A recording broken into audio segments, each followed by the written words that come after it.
This is the Bip Lite. It's a transflective screen watch that gets brighter outdoors than it is indoors. It has a backlight as well. It's a basic fitness band. It's thin, small, TPU band, does all the things that the original Bip did, except it has no GPS in it. So for all of the tracking information, you have to have it tethered to your phone, which, by the way, it won't even go into time unless you are first tethered to the AMAZFIT app on this.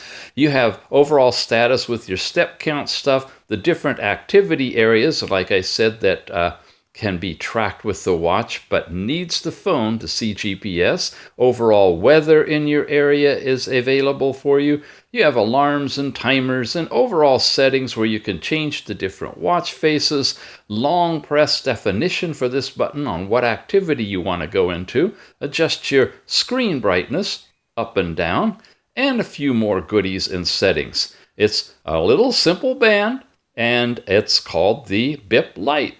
Check it out.